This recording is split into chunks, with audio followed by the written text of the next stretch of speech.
Dumelang bagaetsho ko, hi, and welcome back to Conversations with Madam President, the show that brings you stories of hope and possibilities. And today on our show, I have one of our own, Lihumo Sijapala. Lihumo Sijapala, welcome back to Conversations with Madam President. No, thanks, Madam Chair, and thanks for having us today.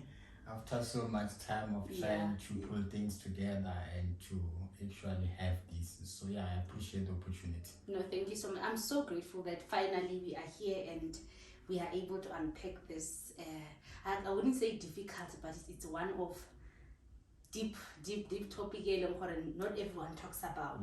So today on our show, when I spoke to you about this, we'll be like, let's talk about intentionally healing generational cases. And that doing that, it brings back the thought of who am I? Yes. Because intentionally healing generational cases, that means you are choosing a different pathway from what you know. I'll make an example. You probably, baby girl, I had an alcoholic father, and I know how that affected me. I'm at the position where I either make a choice to create a new pathway or follow through. And that means that I'm going to affect my children also.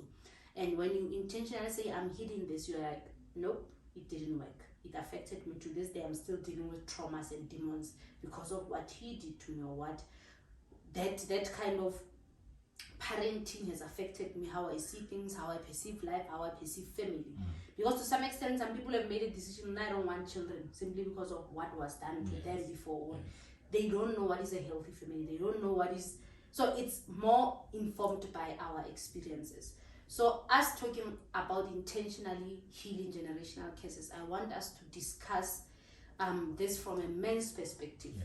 Because I wouldn't say no, it is known that men are dogs, right?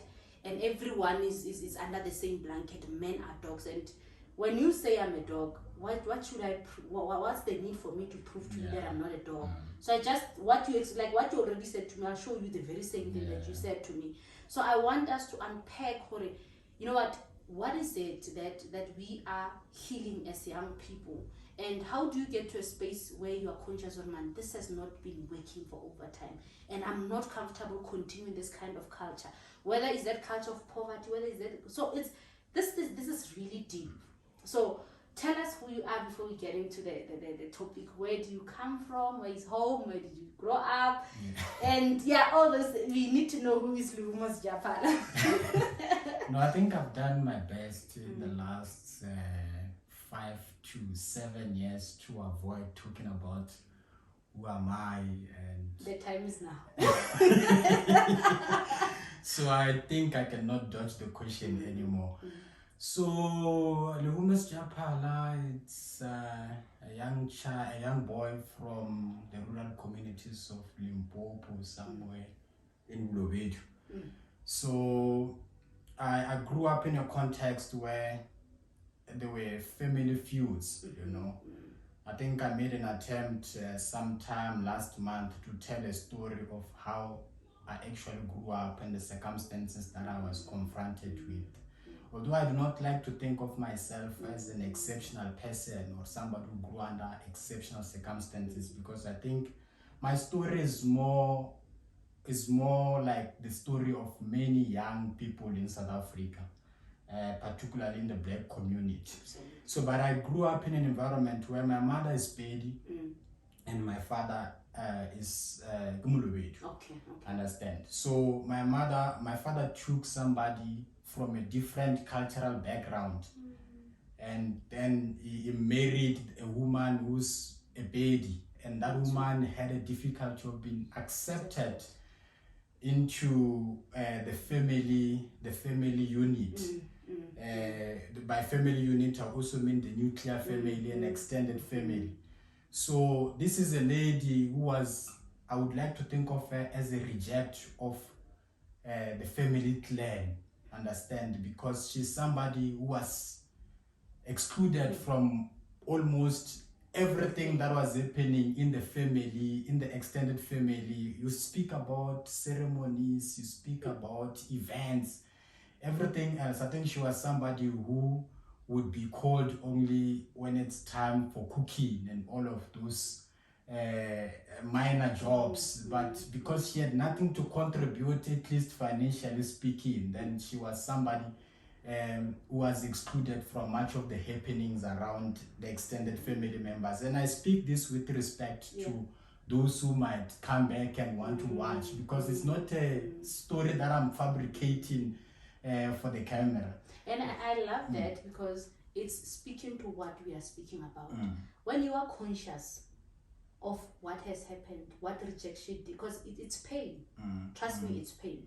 And sometimes it takes you being in a spiritual dimension to say, I forgive them. Yes. Because you are only a child. Other children would meet in one place and why were we rejected? That's the question you ask yourself. Yes. And that question also affects your confidence, self-confidence.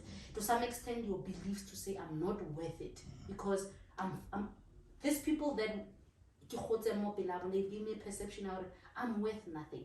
And then one already can observe, and whatever that is done, they think it is a way of life. But as a young man, to say, this is what I've seen my mother go through. Yes, yes. And it's very painful. And it's something saying, it's a teacher, and I don't believe that you will go through the same thing. How would you, what is it that you would want to change? What is it that you would want to heal so that either you or your brother goes through the same thing with their wives? I mean, these are the things we need to address. They are realities. And what is it that you would like to change, to heal in your generational lineage, that you've grown up in pain, this has happened? How do you make sure that it doesn't continue? Because it takes intention of doing something different. Yes, I couldn't agree with you more, because I mean the story that I was just relaying, it's actually a story of pain and having to navigate through that pain as you grow up, and making a conscious and deliberate decision whether to internalize the pain or to let go. Understand? So I think as a young boy, I grew up faced and confronted with those realities. And I think I had so many reasons to make excuses about a lot of things. I mean, I could have decided my mother was excluded and rejected by everyone. Then I must grow up to reject everyone as well, especially in the extended family. I mean, the idea of talking about extended family as family was too foreign to me.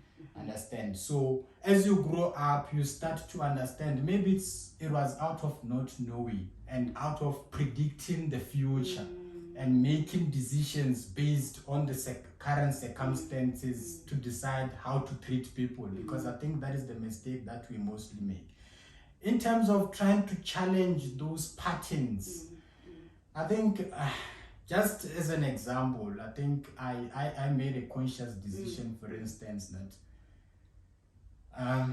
even I'm going to be open to the possibility of dating somebody outside my social upbringing and my cultural orientation. You understand? So I'm open even up to this day of marrying somebody who's from a different cultural background.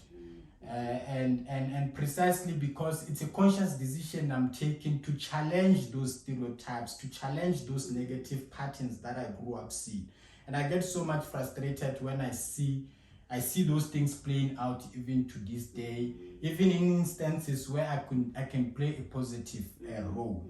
But obviously over and above that, because I think you would have noticed, it's so difficult for